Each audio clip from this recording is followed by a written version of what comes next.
Okay, class, so we're tracking along here in part five. So, in this part of the text, we're going to discuss the growth and the change of costume in Europe and the United States, and the impact that settlers, the Industrial Revolution, and dress reform had on this change. So, the Directory period and the Empire period, 1790 to 1820.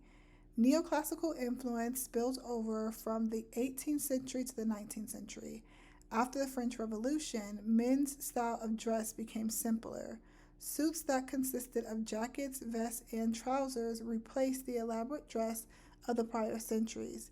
Women's dress did not change as much as compared to prior to the Revolution. Major technological changes or advances during the Industrial Revolution brought about changes to the production of textiles. So, some historical background. When the Directory was established, the silhouette of women's dress changed. This new style was based on ancient Greek forms and were cut with little or no sleeve, a round, low neckline, and a high waist, as well as a straight fall that reached the floor. Softer fabrics of linen or muslin were used.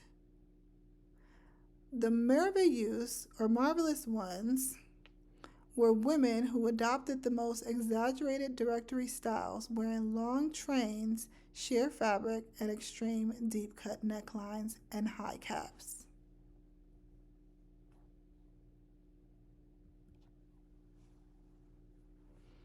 The costume of men had different symbolisms. The bonnet rouge and the sans culottes are some of the most visible symbols of the revolution. The bonnet rouge was synonymous with the revolution. This red cap of liberty was thought to have been worn by the Greeks and Romans as a symbol of freedom and a rallying cry for those who hated oppression. The name sans culottes was the result of working class men wearing trousers rather than knee breeches. Long fitted ankle length trousers were referred to as pantaloons. The carmagnole, a dark colored short woolen or cloth jacket, was another piece to the sans culottes style of dress.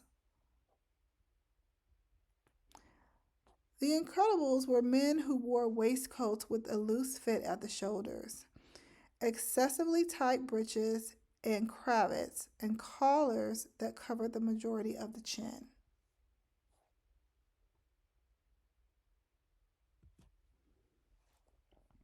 Prince Regent, the first gentleman of Europe, was influential in making court the center of fashion in England. In the earlier part of the Empire period, the dress of the English and the French women changed.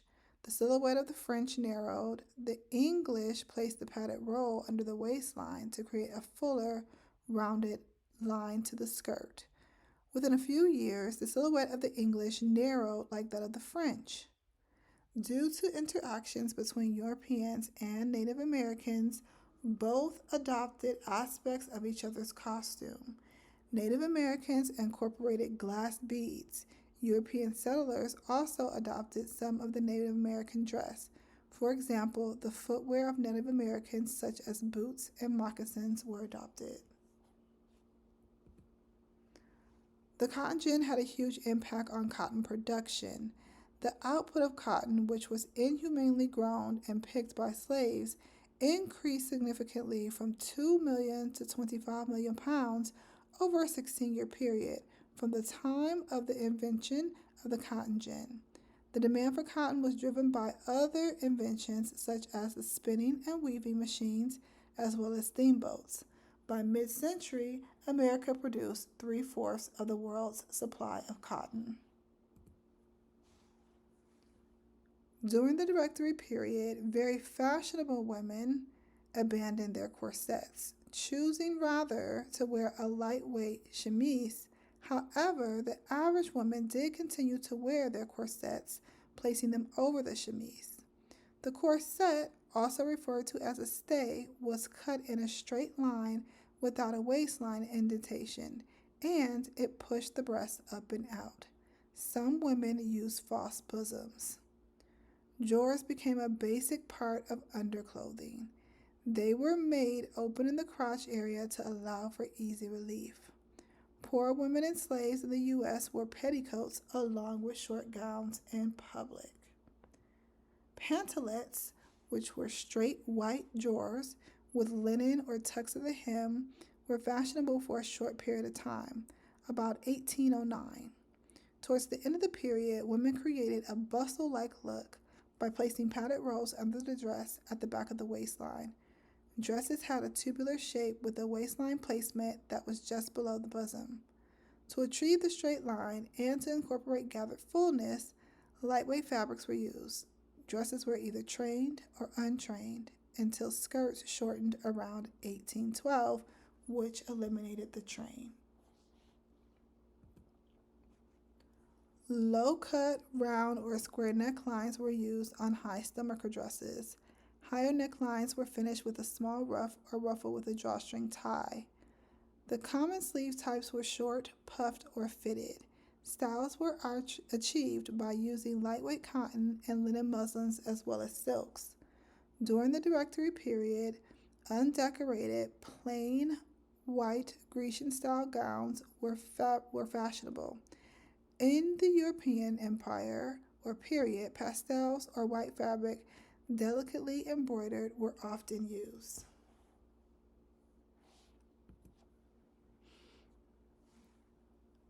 Short sleeve or sleeveless jackets called the spencer was worn by men and women. The color of this jacket was typically contrasted with the outfit. Terms like mantle, cloak, and cape were now being used interchangeably. The pelisse was similar to a full-length modern coat, and it had the same Empire period silhouette as other costumes. Hairstyles were influenced by Greek sculptures. Hair was combed back off the face and gathered in ringlets or coils at the back of the head. A few soft curls framed the face. Other short curly styles included the a la Victim or the a la Titus. Turbans were popular. Mature women wore day caps indoors made of muslin or lace.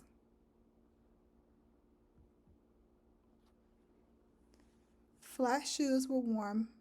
Because of this, some shoes were shaped to fit the left and the right foot. Long gloves that stopped at the elbow were also worn with short-sleeved dresses.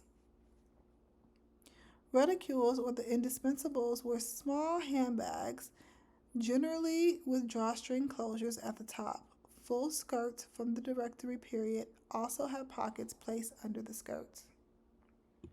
Popular jewelry pieces included necklaces, earrings, rings, bracelets, and small watches and brooches. Bracelets were worn high on the arm, and brooches were sometimes used to close the dress.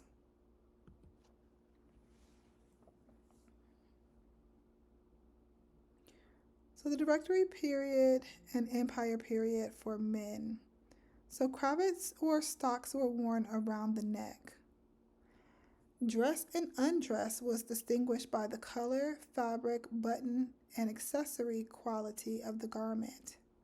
Suit pieces were generally contrasted in color. The color of garments were light, dark, or bright and subdued. Wool in a variety of weights was used. Formal occasions included velvet and silk fabrics for dress that were used. Tailored coats were also worn. Coats stopped at the waist in the front, and they curved back into two tails that ended slightly above the knee. Coats were either single or double-breasted.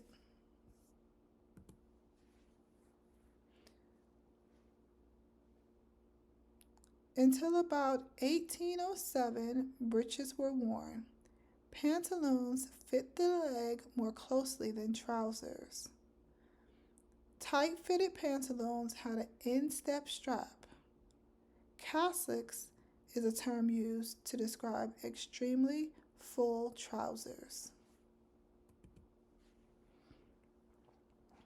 Men wore their hair short, their faces were clean-shaven, and they wore side whiskers that were somewhat long. The most popular hat style was a top hat, which had a tall or short crown and a medium sized brim that was slightly rolled at the sides and dipped in the front and the back. Shaprubas was worn for evening dresses or carried flat under the arm.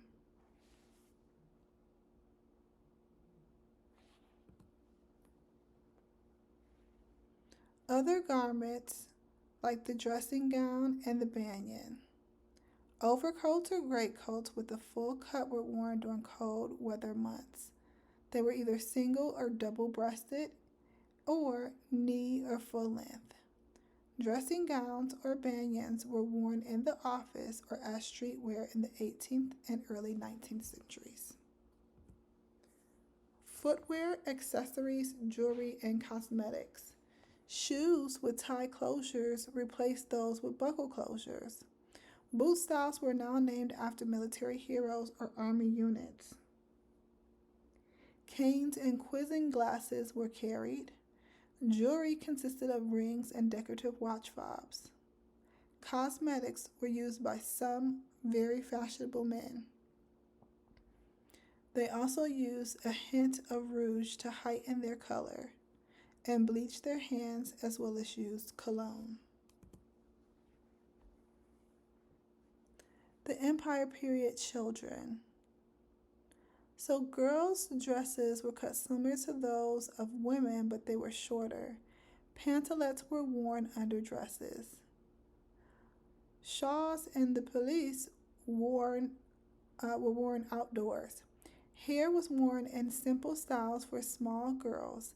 Adolescents wore their hair similar to women. Bonnets were the most popular hat styles. Slippers or boots were also worn. Boys wore dresses from infancy to 4 or 5 years old. Once they reached age 4 or 5, they then began to wear trousers, which were worn under their skirts. Skeleton suits were worn after age 6 or 7. This was a very popular style for young boys. After age 11 or 12 years old, boys dressed the same as men.